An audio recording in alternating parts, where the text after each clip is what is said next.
Hi students, मैं अश्विन। मुझे उम्मीद है आप सभी अच्छे होंगे। Daily dose of grammar and vocab इस सीरीज़ का ये सेशन नंबर 10 है। हम इस सीरीज़ में के हर सेशन में 10 मिसलीनियस क्वेश्चंस को चूज़ करते हैं, कुछ ग्रामर के और कुछ वोकैब के। हमारी ये कोशिश रहती है कि हम जिन भी क्वेश्चंस को चूज़ करें वो स्टैंडर्ड हो, अच्छे हों, ताकि आपको ना अच्छे क्वेश्चंस में जो प्रॉब्लम्स यूजुअली फेस करनी पड़ती हैं वो ना फेस करनी पड़े। आइए आज के सेशन को स्टार्ट करते हैं। ऑनलाइन क्लासेस के लिए आप सभी लोग, मेरा ये एप्लीकेशन है, इसे आप डाउनलोड कर लें। यहाँ पे आपको सारे कोर्सेज की जानकारी मिल जाएगी। साथ ही साथ किसी कन्फ्यूज़न की स्थिति में इस नंबर पे आप कांटेक्ट कर सकते हैं। जो 10 क्वेश्चंस अभी हम डिस्कस करेंगे, मेरा सुझाव है कि आप पहले इन्हें क्विज के फॉर्म में अटेम्प्ट कर लें। क्विज को देना बड़ा ही सिंपल है। एप्लीकेशन को ओपन करेंगे, फिर डेली क्विजेस में जाएंगे और वहीं से daily dose of grammar and vocab इस सेगमेंट में जाकर के डोज 10 को ओपन कर लेंगे। टेस्ट के फॉर्मेट पे ये पेपर ओपन हो जाएगा। पीडीएफ को डाउनलोड करने का एक मेथड है कि आप टेलीग्राम चैनल से आज की इस क्लास का पीडीएफ डाउनलोड कर लें, या फिर एप्लीकेशन पे ही जाएं पीडीएफ नोट्स में और वहां से डोज 10 को डाउनलोड कर लें। आइए सेशन को फाइनली स्टार्ट कर देते हैं। पहला क्वेश्चन क्या कह रहा है, फिल इन द ब्लैंक से ये क्वेश्चन है, पढ़ते हैं। The countries major industrial houses, इसका मतलब है कि देश के बड़े बड़े औद्योगिक घराने, देश के बड़े बड़े औद्योगिक घराने जो हैं, हैव, उनका क्या है? हैव यहाँ पर मेन वर्ब है सर, ठीक, उनका है। पॉलिटिकल पार्टीज में क्या है? उनकी पावर है, उनका स्टेक है, उनकी स्ट्रिंग्स हैं या उनकी पार्टनरशिप है। Which they have always liberally funded, वो पॉलिटिकल पार्टीज जिनको उन्होंने हमेशा से बहुत सारा फंड दिया है, खुशी खुशी फंड दिया है। लिबरली फंडेड का ये मतलब हो जाएगा। तो देश के जो बड़े बड़े इंडस्ट्रियल हाउसेज हैं, उनका तमाम पॉलिटिकल पार्टीज में जिनको वो फंड करते रहते हैं, उनका क्या है? ताकत है उनकी। स्ट्रिंग्स का मतलब रस्सी से होता है या जुगाड़ से हो सकता है, जिसको कह सकते हैं। स्ट्रेक का मतलब होता है अंश, अंशदारी या अंशधारी, क्या बोलते हैं, अंश बेसिकली बोलते हैं।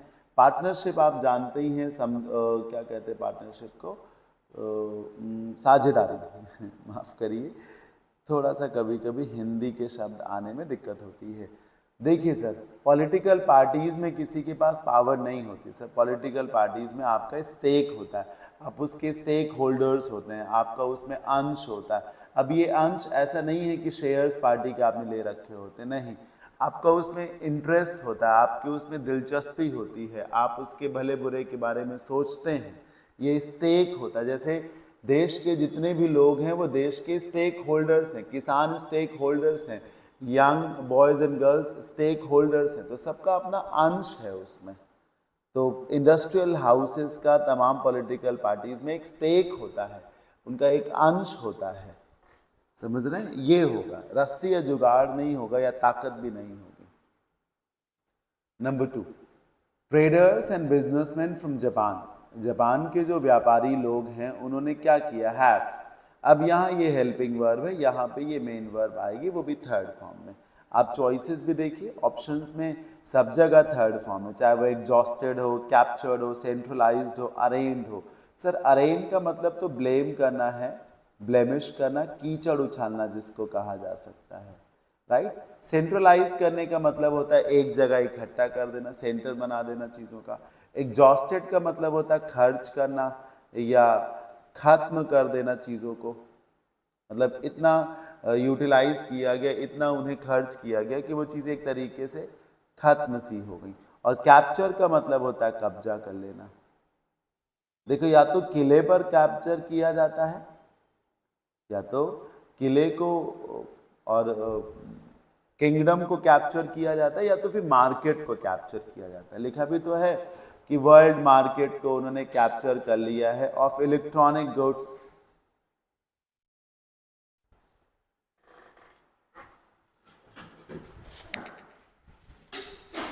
ये तरीका गलत है आपका साफ करने का, सुन रहे हैं भैया? ये कौन सा तरीका साफ करने का आपका? वहां से धूल यहां तक अंदर आ रही है।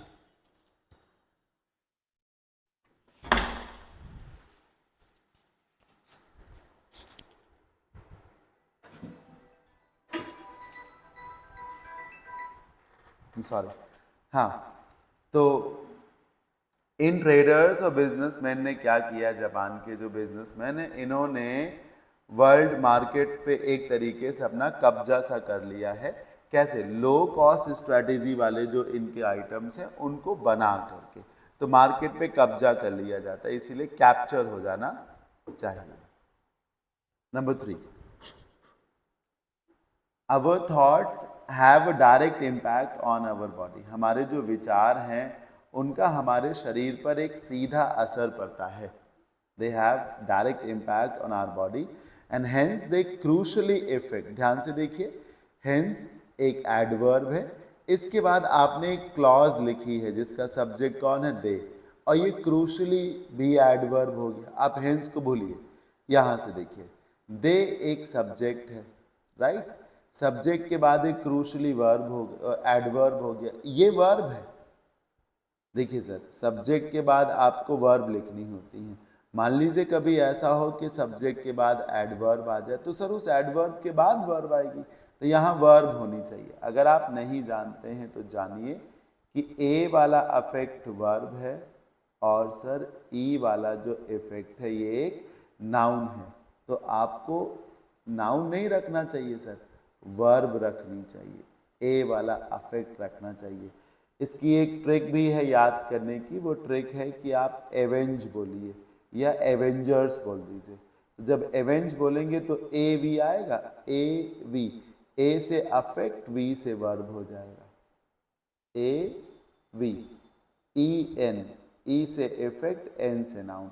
मतलब ए वाला अफेक्ट वर्ब है, ई वाला इफेक्ट नाउन है।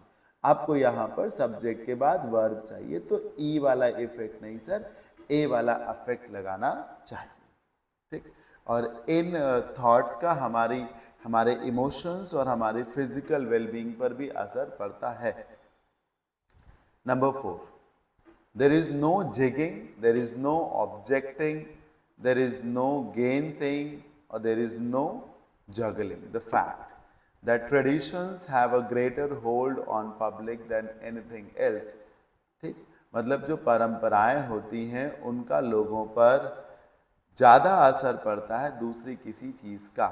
लोग परंपराओं को बहुत फॉलो करते हैं, तो परंपराओं का लोगों पर किसी भी दूसरी चीज़ की तुलना में ज़्यादा असर पड़ता है। इस बात को दरकिनार नहीं किया जा सकता। There is no gainsaying the fact. एक तो ये फ्रेज टाइप से है, क्या? There is no gainsaying. Sir gainsay का मतलब होता है ऑब्जेक्ट करना, प्रतिवाद करना, ऐतराज करना। ये फ्रेज है, there is no gainsaying, मतलब इसको दरकिनार नहीं किया जा सकता है, इसे ना मानने का कोई मतलब नहीं बनता। ये लॉजिक है, इस पे विरोध करने का कोई फायदा नहीं। ये फ्रेज है, there is no objecting the fact नहीं होता। अगर आप ऑब्जेक्टिंग लगाएंगे भी, क्योंकि गेन से और ऑब्जेक्ट का मीनिंग सेम है, इसका मतलब भी चैलेंज करना है, डिनाई करना, इसका मतलब भी चैलेंज करना है। तो ऑब्जेक्टिंग द फैक्ट नहीं होता sir, objecting to the fact होता है। ऑब्जेक्ट टू समथिंग होता है, ऑब्जेक्ट समथिंग नहीं होता। और जिगिंग का मतलब तो होता है चलना सर, है ना, ये चाल से आता है। और जगलिंग का मतलब तो बाजीगरी करना होता है। जैसे आपने दोनों हाथ में बॉल्स ली और उनको आप उछाल रहे हैं, तो वो जगलिंग में आता है। इसको आप ना बाजीगरी करना कहते हैं, जगलर्स होते हैं। तो there is no gainsaying the fact. इस तथ्य को का खंडन करने या इस तथ्य को दरकिनार करने से कोई फायदा नहीं है। Number 5, the police failed in its attempt to disperse the angry crowd of people. Disperse का मतलब होता है तितर बितर करना, मतलब भगा देना, जिसको कह सकते हैं। पुलिस को बोला गया था कि वो एंग्री क्राउड ऑफ पीपल, मतलब लोगों की जो भीड़ थी, गुस्साए हुए लोगों की जो भीड़ थी, उसको उसे तितर बितर करना। लेकिन पुलिस अपने इस अटेम्प्ट में फेल हो गई। ये जो आप इट्स लगाए हैं, ये किसके लिए लगाए? पुलिस के लिए लगाए। पर शायद आप नहीं जानते हैं कि पुलिस को ग्रामर में नाउन चैप्टर में कलेक्टिव नाउन में प्लूरल माना गया है। क्या माना गया है? इसे प्लूरल कलेक्टिव नाउन माना गया है। और अगर पुलिस प्लूरल है तो इसका प्रोनाउन दे होगा, और दे के हिसाब से डियर आना चाहिए। तो यहाँ पे जहाँ पे इट्स आप देख रहे हैं, यहाँ पर आपको क्या लगाना चाहिए, डियर लगाना चाहिए। The police failed in their attempt to disperse the angry crowd of people. ऐसे ही मेजॉरिटी है, जेंट्री है, आर्मी है, इन सबको प्लूरल ही माना गया है। The police failed in their attempt, this would be the right answer. Number 6, ये प्रीवियस ईयर का क्वेश्चन है। Plastic debris in the ocean, debris मतलब मलबा, कचरा, कि प्लास्टिक का जो मलबा है, जो कचरा है ओशियन में, कैन बिकम बन सकता है क्या, कोटेड विद एल्गी, एल्गी आप काई को, शैवाल को कह सकते हैं, एंड अदर मरीन माइक्रोब्स, और दूसरे जो समुद्री छोटे छोटे जीव जंतु हैं, दैट, जो। सर ये जो दैट है जो बोल रहा है, जो बोलने की वजह से ये रिलेटिव प्रोनाउन हुआ, ठीक। अब जब रिलेटिव प्रोनाउन हुआ तो रिलेटिव प्रोनाउन अपने एंटीसीडेंट के अकॉर्डिंग काम करता है। Golden rules of English grammar के एक सेशन में मैंने ये बात बताई है। अब जैसे ध्यान से देखिए, दैट का जो एंटीसीडेंट है वो मरीन माइक्रोब्स है, और मरीन माइक्रोब्स प्लूरल है, दैट भी तो प्लूरल हुआ, ये माइक्रोब्स प्लूरल है, छोटे छोटे जीव, दैट भी तो प्लूरल हुआ। प्रेजेंट इंडेफिनिट के नियम के मुताबिक अगर सब्जेक्ट प्लूरल हो तो मेन वर्ब की फर्स्ट फॉर्म लगाते हैं, उसमें एस ई एस नहीं लगाते हैं। तो that produce a chemical scent आना चाहिए। माइक्रोब्स प्लूरल है, दैट इसी माइक्रोब्स के लिए आया है। रिलेटिव प्रोनाउन आ गया, ये भी प्लूरल है, दैट प्लूरल तो प्रोड्यूस लगाइए, सब कुछ प्लूरल हो जाना चाहिए। Number 7, miss appropriation of money, ये वन वर्ड सब्स्टिट्यूशन से क्वेश्चन है। मिस एप्रोप्रिएशन ऑफ मनी का मतलब है पैसे की हेरा फेरी, और पैसे की हेरा फेरी को अब्रिजमेंट नहीं बोलते। अब्रिजमेंट का मतलब क्या होता है, अब्रिजमेंट का मतलब होता है बहुत सी बड़ी चीज को शॉर्ट कर देना, कंसाइज बना देना। जैसे एक शब्द गुटका सुना है आपने, एक रामचरितमानस की मोटी सी पुस्तक होती और एक उसी का गुटका भी आता है, गुटका, तो ये उसका अब्रिजमेंट होता है, मेक लॉन्ग शॉर्ट, बड़ी चीज को शॉर्ट कर देना। कॉन्डिमेंट आप जो सॉसेस लेते हैं ना, जिसको चटनी अचार कहा जाता है, वो होता है। बेरीवमेंट दुख को कहते हैं, ग्रीफ को कहते हैं, शोक को कहते हैं, तो वो मोर्निंग हो गया। इम्बेजलमेंट होता है, सर इम्बेजलमेंट का मतलब ही होता है हेरा फेरी, ठीक। हाँ, पैसों की हेरा फेरी करना ही हो जाता है क्या, इम्बेजलमेंट। आ गया होगा समझ में आपको, पैसों की हेरा फेरी। He said to his partner, I will not be responsible if the project fails. इस पर्टिकुलर क्वेश्चन में मैंने आपको ये बताना चाहूँगा कि ध्यान से देखिए, इफ है, इफ के पहले एक क्लॉज है, I will not be responsible जो फ्यूचर में है। इफ द प्रोजेक्ट फेल्स, ये दूसरी क्लॉज है जो प्रेजेंट में है। ये सेड पास्ट में है। कुछ नहीं करना, आप जब इसका इनडायरेक्ट बनाइए तो इसको इसके हिसाब से चेंज कर दीजिए, इसको इसके हिसाब से। कहने का मतलब है यहाँ पर वुड लगाइएगा और यहाँ पर फेल्स की जगह भाई फेल्ड कर दीजिएगा। आई को ही के हिसाब से बदल के ही कर दीजिए।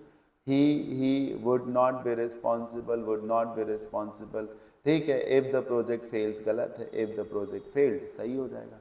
बस यहाँ टेल्स की गलती है, यहाँ आई की गलती है।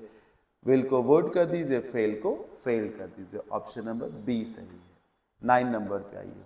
ऑल्दो अगर आपको ये सेशंस अच्छे लगते हो तो सर एक ही गुजारिश है कि वीडियोस को लाइक किया करें। फ्रेंड्स में शेयर करना ना करना वो आपकी चॉइस है, लेकिन अप्रिशिएट ज़रूर करें, लाइक किया करें।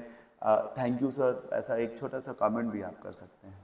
Although you are quite young today, यद्यपि आज तुम काफ़ी जवान हो, यद्यपि फिलहाल तुम काफ़ी जवान हो। You can still manage, you can still envisages, you can still memorize, याद करना, you can still plan how your body will respond when you turn old, कि तुम्हारी बॉडी कैसे रिस्पॉन्ड करेगी, कैसा रिएक्ट करेगी जब तुम बूढ़े होगे।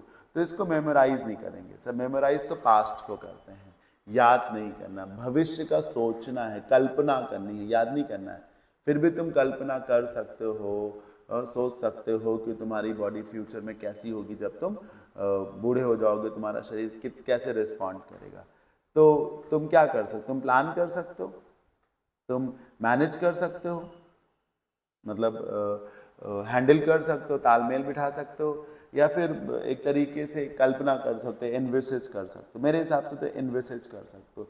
फ्यूचर में कैसे क्या चीज़ें होंगी उनको अगर आप प्रेजेंट में सोचते हैं थोड़ा सा प्रैक्टिकल आइडियाज़ के साथ, तो आप उन्हें इन्विसेज करते हैं। जिसको मैनेज करना तो उन्हें हैंडल करने जैसा हो गया कि आप मैनेज कर सकते हैं, आप हैंडल कर लेंगे, कैसी भी स्थिति होगी आप तालमेल बैठा लेंगे।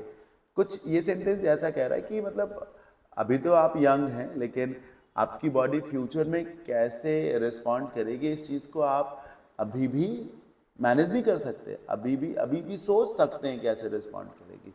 मैनेज आप अपनी बॉडी को फ्यूचर में ही करेंगे, ठीक है, लेकिन अभी से फ्यूचर में वो कैसी होगी उसको मैनेज नहीं करेंगे। अभी से वो फ्यूचर में कैसी होगी उसके बारे में कुछ सोच सकते हैं, कुछ इन्विसेज कर सकते हैं कि, और योजना भी नहीं बनाना क्योंकि कुछ अमल नहीं करना है आपको, हल्का फुल्का सोचना है कि बुढ़ापे में ऐसा दिखूंगा। जैसे कुछ एप्लीकेशंस नहीं आते हैं वो आपको बता देते हैं कि आप कैसा दिखेंगे जब आप 60 ईयर्स के हो जाएंगे, तो वो इन्विसेज कर सकते हैं।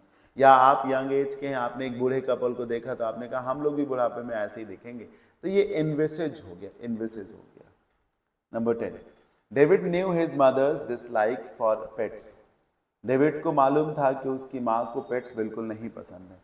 सो when she asked David if there was any dog or cat in his room, इसलिए जब उसकी माँ ने उससे पूछा क्या उसके कमरे में कोई डॉग या कैट है, तो उसने क्या किया, he retorted by saying, he prevaricated by saying, he clarified by saying that it must be the smell of a dead rodent, कि जो स्मेल उनको लग रही हो सकता है क्योंकि स्मेल के ही चलते उनको लगा कि डेविड के रूम में कोई बिल्ली या कुत्ता हो सकता है। पूछा क्या तुम्हारे रूम में कोई बिल्ली या कुत्ता है, तो डेविड ने कहा कि ये जरूर किसी न किसी डेड रोटेंट की स्मेल होगी, एक मरे हुए चूहे की स्मेल होगी, वरना मेरे रूम में कोई बिल्ली या